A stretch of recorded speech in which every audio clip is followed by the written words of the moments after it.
Well, first of all, thank you for inviting me here. It's a prestigious forum.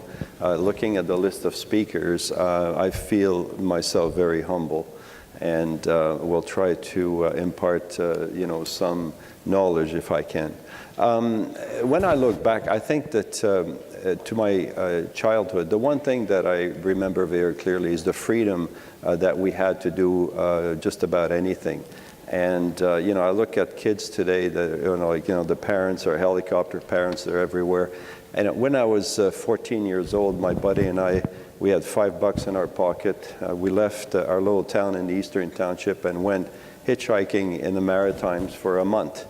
And I sent 2 postcards and came back a month later and went up the stairs to our home. And my mother was outside and, she looked at me and she said, like, what do you want for dinner? And that was the end of it, okay? I'd been gone for a month. And it's a kind of freedom that we had. You could do just anything you wanted. And, I worked in my dad's factories and, all of that, I guess, kind of prepared me for entrepreneurship, if you want. Great. And so could you talk a little bit about the genesis of Franco Nevada? Like, how did you get into the royalty business? Ask backward. Seymour and I were working at Butel Goodman, and we used to go skiing in Nevada, and Seymour is a lover of poker, and we used to pay for our trips. And, so at one point we said, well, why don't we create a company? At least we can write off our trip, to Nevada. And that's exactly what we did. We created the company, and we were looking for a name.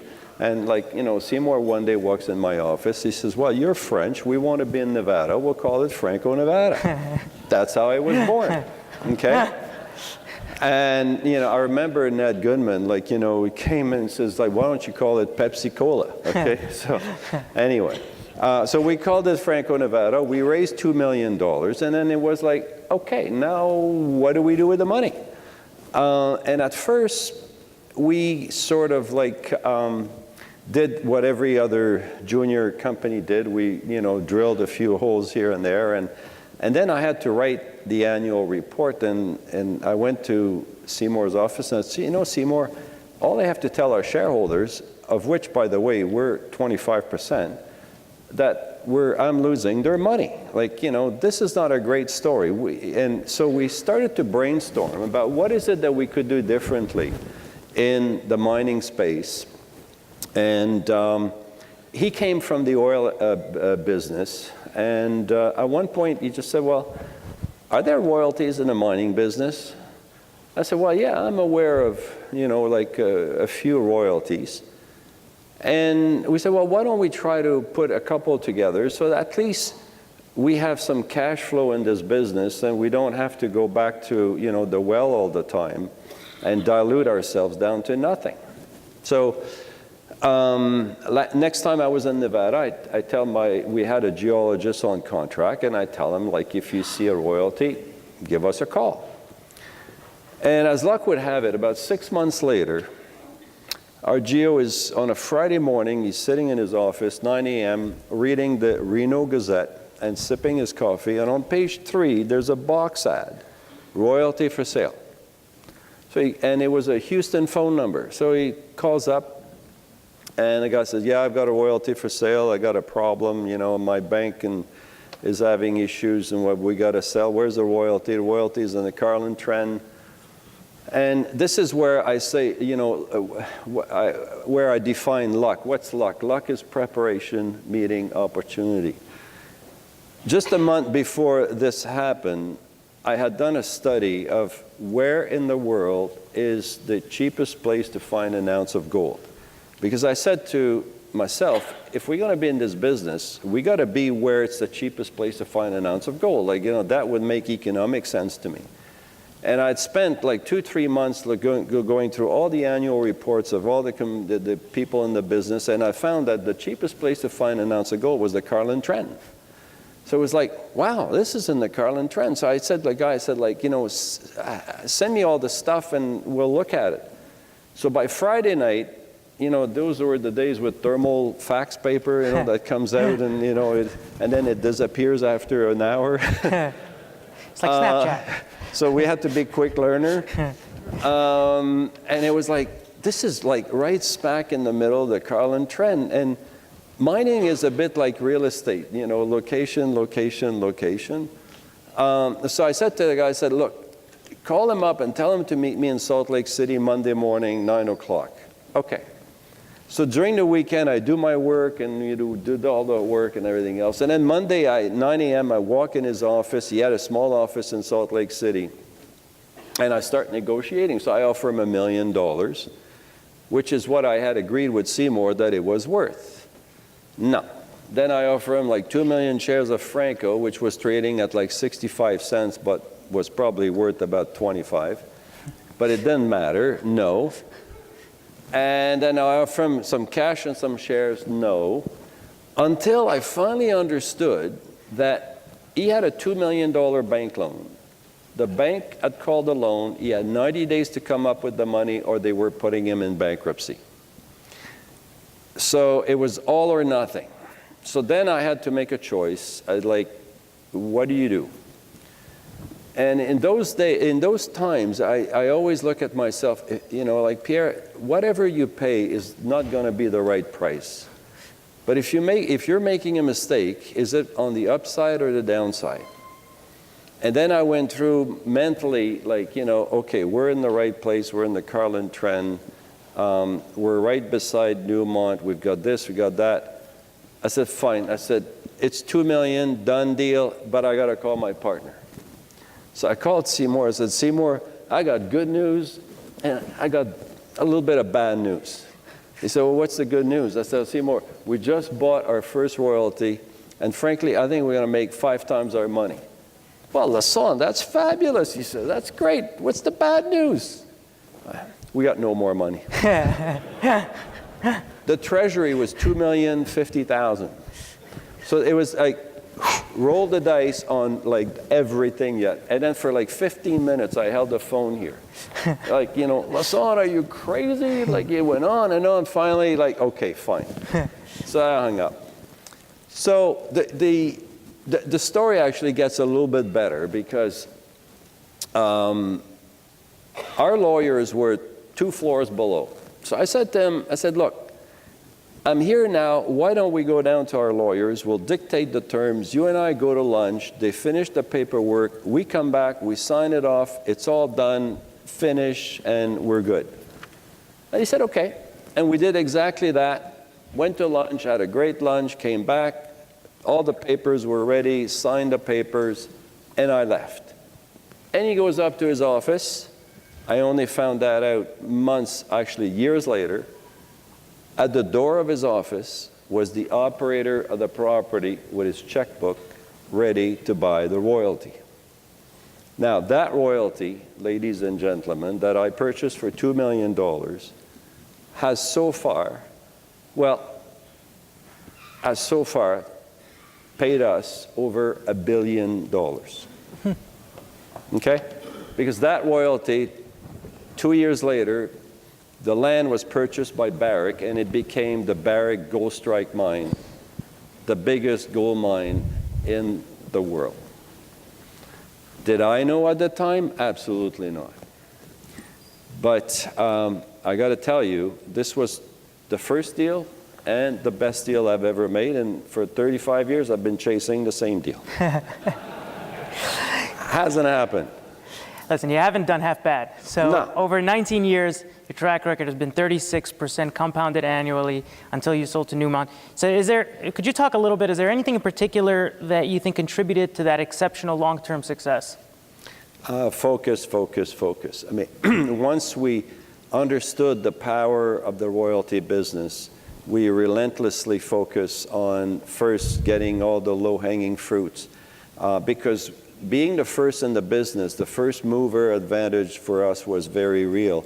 It was like you would be the first real estate franchise in Toronto, and nobody believes you can actually sell real estate in Toronto, and you got it 10 years without competition. Well, that's really what happened to us. For 10 years, we had no competition. And so we were able to go out there and really take advantage of it and build a portfolio of assets that has been absolutely unique, that has given us that 36% rate of return. And I do recall you once referenced some Lassonde principles. I don't remember what they were, but could you share a little bit about that, where you have referenced as Lassonde's principles? Well, I've given a few a conference to young people about like lessons of life and businesses and everything else, but some of them that I use, I guess like sort of like the top 5 that I would say, first of all, always surround yourself with great people. Great people make great things happen, and bad people make bad things happen. And you know, people can be good people, doesn't matter, but if they're in the wrong seat, they you know, may not be contributing to what you want. So I found that I had an incredible partner, and it was a very interesting dynamic between the two of us, because whenever I said black, he always said white. If I said hot, he said cold. I mean, and that's where we started. And but the one thing is, we both had to agree to the decision. And if we couldn't agree, then it just did not get done. We would not buy or sell or do whatever. And so that conversation always was a very dynamic conversation, sometimes heated, but you know, what I found over the years is that it always produced a better result than just a one idea, if you want. Start small. You know, when you don't know what you're doing, do it small, do it short term. A lot of the things that we did, we weren't too sure. You just don't go and pile, like, you know, a ton of money. You just do it small. You look at what you do. You look at the consequences. Then you know, start small and you grow it from there. And that's been very helpful.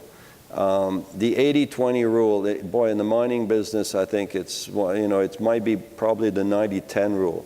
90% of your profit comes from 10% of your asset, or it's 80-20.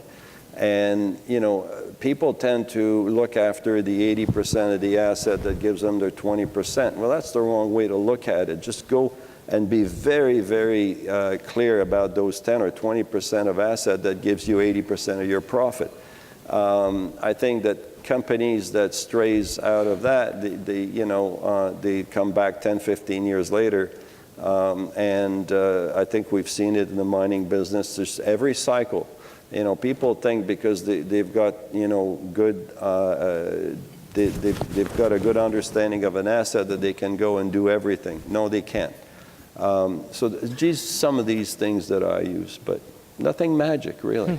It's very simple. It is simple. So speaking of simple, I just asked this question of Jim Chanos, and I'm wondering how you would respond. So what would you consider the best piece of advice you've ever received? And what has been the most instructive or educational mistake that you have made in your business? And I mean instructive, educational for investors or somebody else in your shoes. The best piece of advice I've ever had has to do with Gold Strike and the royalty. After Barrick came in and had found, you know, by that time 20 million ounces, the Franco stock had gone from 65 cents to $16, $17. And my partner and I had made, like, you know, serious money. And we thought, like, you know, we were God's gift to finance. And so we thought, like, you know, we'll sell Franco, pocket the money, and then we'll start another company and we'll just do it again. Okay, like, you know, why not? And I got invited to a mine opening up in northern Ontario. It was a Barrick mine opening, the Holt McDermott mine. And the chief geologist who had found Gold Strike was there. And in those days, I was insufferable, you know, like, I'm so good, you know, like, look at everything that I've done. And so I bumped into him and I said, like, Brian, I said, like, you know, we've decided that we're going to sell Franco. We've hired a banker, and, you know, we're just going to, you know, pocket the money and do it again. And he looked at me and he said, you don't know what you're doing, do you? And I'm like, in my head thinking, no, I think I know what I'm doing. And he said to me, he said, Pierre, this is not the discovery of a lifetime. This is a discovery of 3 lifetimes. And he just turned around and left. Just left me there. And the whole afternoon, it just kept coming back to my mind. And that night, I couldn't sleep. And the next morning, I went, and first thing I did, I walked into Seymour's office, and I said, Seymour, I relayed the story to him. And I said, you know what? He's absolutely right. You and I will never have the chance of building a company like we do now with an asset like this. And we're the 2 stupidest person on the planet. We're selling our birthright for a bowl of porridge if we sell that company. And that day, we took the company off the for sale sign, and we decided we were going to build a company, which is today a $15 billion company. So that was, to my mind, the best advice I've ever had, and it lasted not even 2 minutes. Yeah. Is there an investment philosophy that you would employ, I mean, across all your investments, not just the work you do at Franco Nevada? Yeah, buy low, sell high. The gold mining business is, to my mind, the easiest business to make money in. Now, of course, I know it intimately, so, for me, I would say, for you guys, you may look at it as like, he's completely stupid. But here's why. At the bottom of the cycle, the gold business is always, always, always undercapitalized. Always. People hate it. I don't want to have anything to do with it. I'm selling. I'm never going to have another share. It's always undercapitalized. And at the top, always overcapitalized. Always, always. So if you can really just be a bit of a contrarian and be in there at the bottom, and then when they're clamoring for gold, just give it to them, you can't go wrong.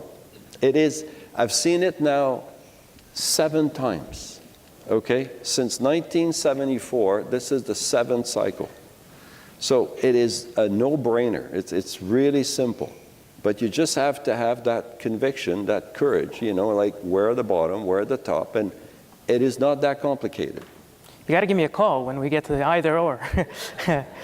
Yeah, it's quite easy. So let's dig into that a little bit, because I think you've sometimes referred to yourself as, like, if I'm not mistaken, the gold ETF on steroids. Is that correct? I thought I invented the steroids part. Anyway, so why is that? Like, where does that conviction come from, besides your own experience? And also, again, if we look around, many people have not achieved even a smidgen of what you've been able to accomplish. So just talk about your own conviction, and then broadly speaking, why you think it's so easy when many have not found it so easy. Well, Franco Nevada is, as you probably most of you know, is a royalty company. So in a sense, the core principle of Franco Nevada is your first money is your last money. You never have to, once you buy a royalty, you never have to put up any money.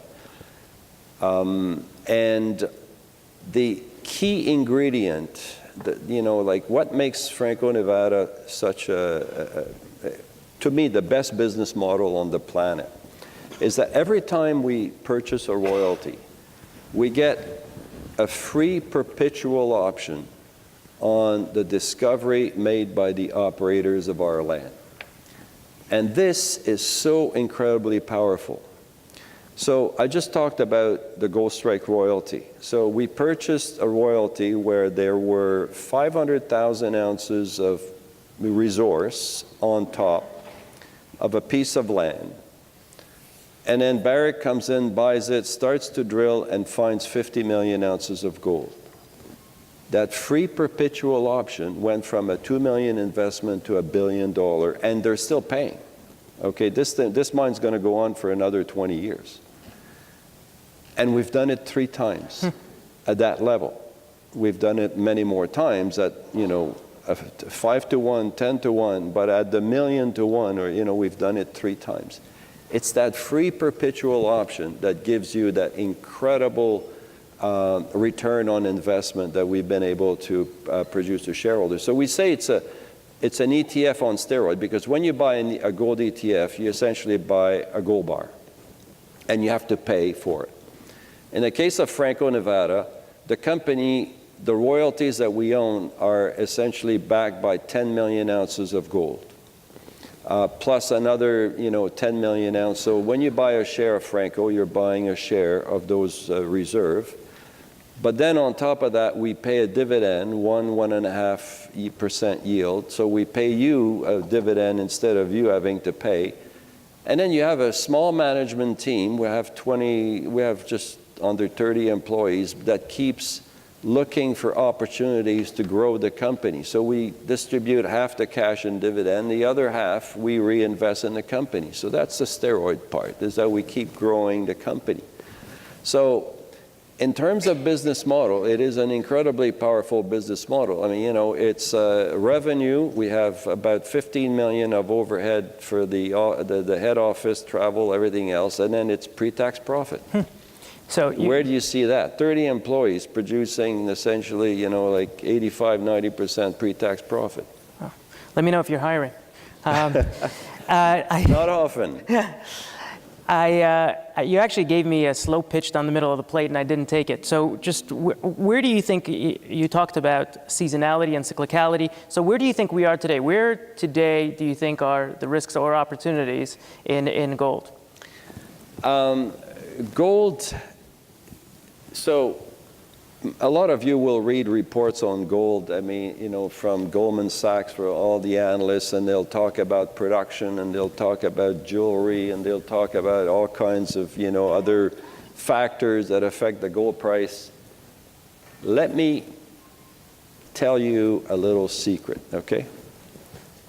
80% of the value of gold in the long run is attached to one thing and one thing only, and that's the US dollar, okay? Gold is what I call the anti-US dollar. When the dollar goes up, gold goes down. When the dollar goes down, gold goes up.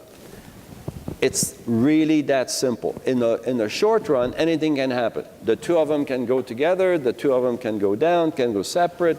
You have real interest rates that will have, inflation, everything. But at the end of the day, it's the anti-dollar. So I've put up a chart, actually, that you have right now in front of you. Well, actually, they don't. Just put up yeah, it's right there, that chart there. This is the dollar from 1973 to today. I mean, is that long enough for you to figure out? Look it up. Every time the dollar went up, gold went down, and vice versa. So for, from 2011 to beginning of this year, 16, the dollar against all the other currencies went up. And guess what happened to gold? So the gold price here is inverted so that you can see that it should go up. But then from 2001 to 2011, essentially the dollar went down against all the other currencies. So gold went up for like almost 15 years. My belief is that the dollar is now going to roll over, and that we are about to enter into a 3, 4, 5-year period of lower US dollar currency vis-a-vis a basket of other currencies. I think we're seeing, the pound at like 121, you're seeing the euro at 108. But once you get the new election in, whether it's Clinton or Trump, it doesn't make any difference. You're going to have fiscal policies that are going to start coming in. And fiscal policies are the equivalent of helicopter money, because instead of the money being stuck in the banks, money will be essentially handed over directly to people, and you will start to see a beginning of renaissance of inflation, to my mind. And I think you're going to see the same kind of policies adopted in Europe. But you're also going to see a lot of volatility because after the US election, you're going to have the Italian referendum. If it gets defeated, it is going to be a big blow to the Italian. Then the German election is going to come around. Merkel is going to be in a very tight spot. And then the French election comes after that. And Sarkozy's rating is 4%, the lowest of any president in France ever. Who's going to come in there? We don't know. So the volatility, it will be. A month ago, I was asked the same question. I said, I think I can see $100 on the gold price up and down. And within literally 3 days of that, the gold price went from $1,350 to $1,250. And I think that's what you're seeing. Now it's back up close to $1,300. I think you could see $1,400 by year end. It is the kind of volatility that you're going to see in the gold price simply because people just don't know where to go. Interesting. And how would you view gold within the context of some of the technological innovations, that are coming out, such things like cryptocurrencies, which are supposedly or arguably creating alternative stores of value? Yeah, they will create alternative store of value until they get regulated, and then they'll get destroyed.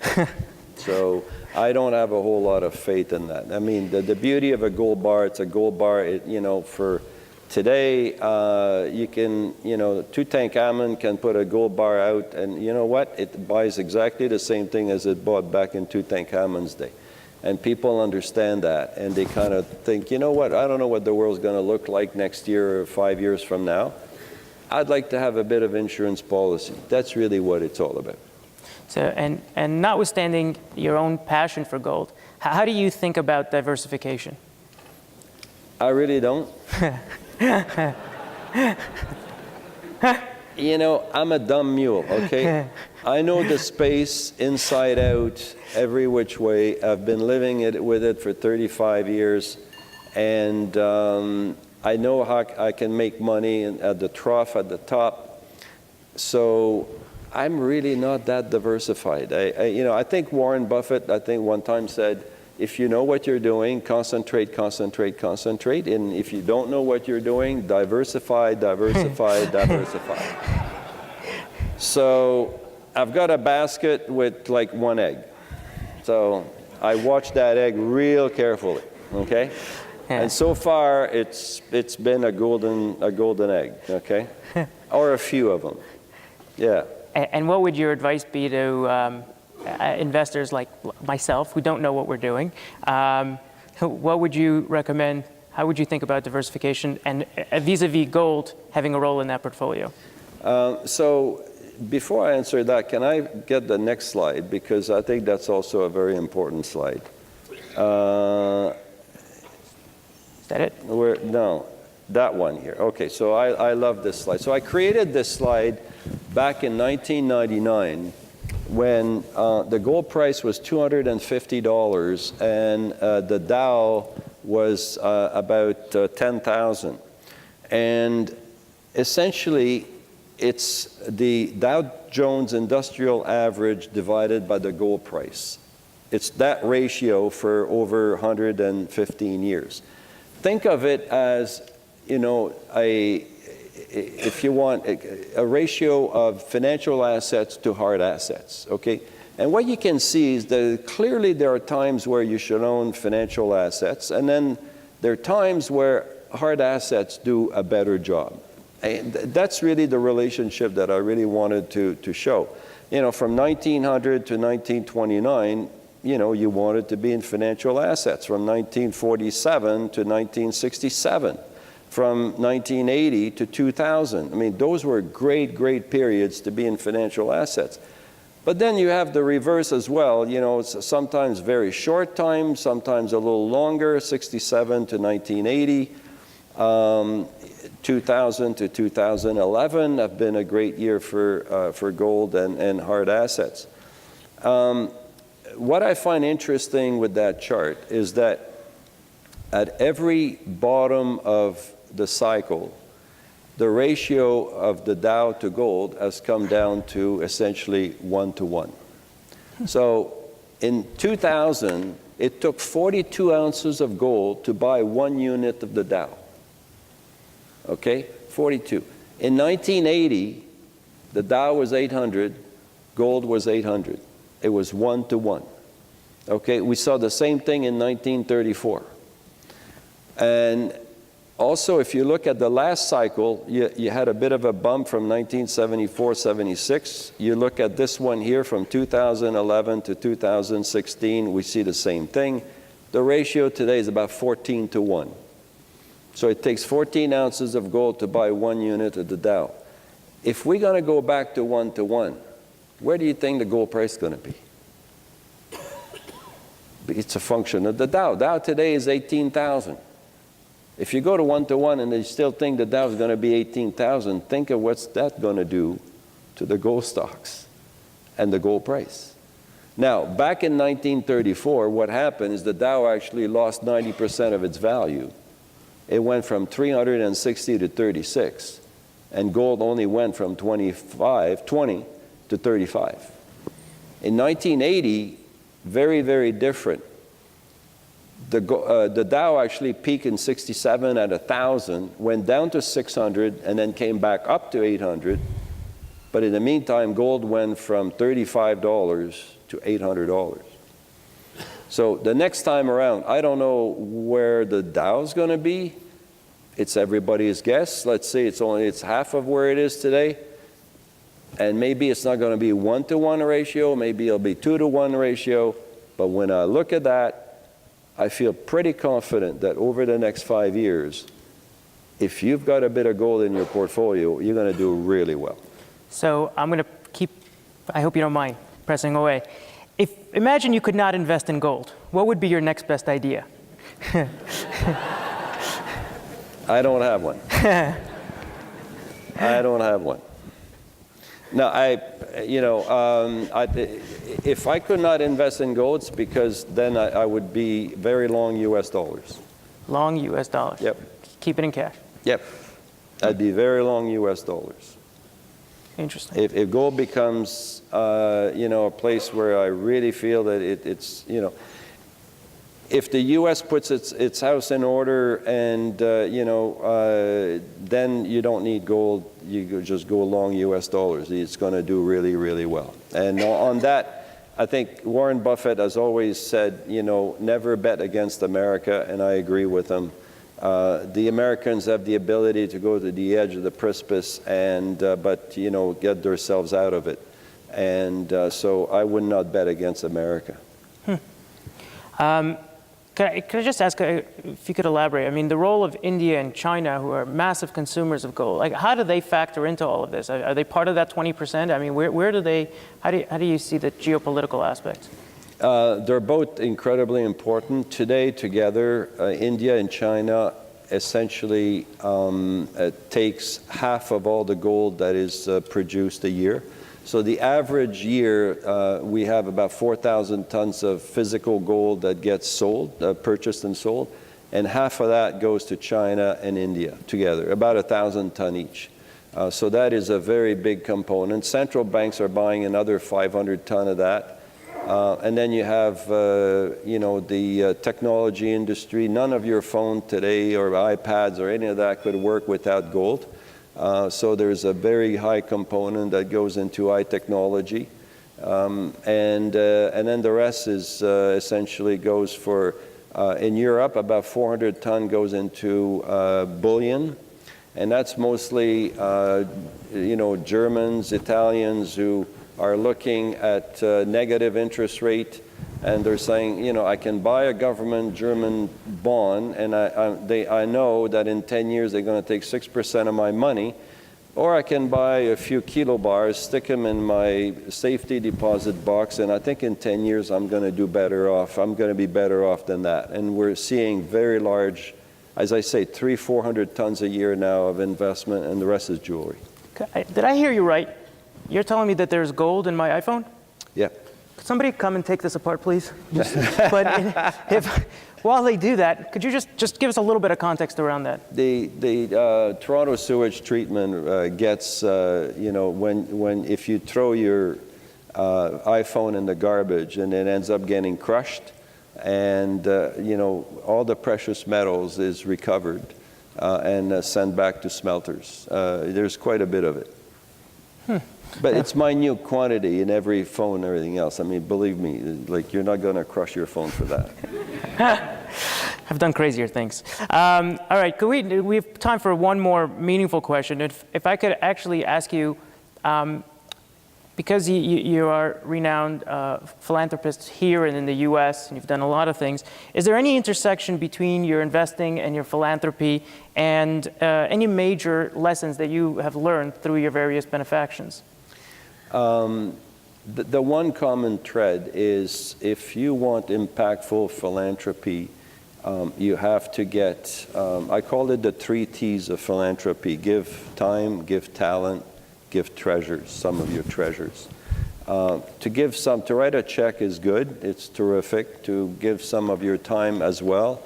To give some of your talent is very important, but if you're able to do all 3 of them at the same time for a cause, and to get someone to carry that vision for you, like the white knight on a horse, that's when I think you're absolutely the most successful. So when I look at the Lassonde Entrepreneur Institute at the University of Utah, for example, I was fortunate enough to find a director who was a young man, sold his company for $300 million, wanted to go back teaching. We hired him for $50,000. He came in, I was happy to do that. Today we rank in the top 15 in the United States. Last year we created more public company than MIT from the intellectual properties developed at the university. So very, very proud of what we've accomplished there. But again, it's about people, it's about giving some of your talents, yourself, and some of your time, not just treasures. Pierre, that was incredible. Thank you so much for coming, for joining us, sharing your insights, your experiences. Give a round of applause for Mr. Pierre Lassonde. Thank you very much.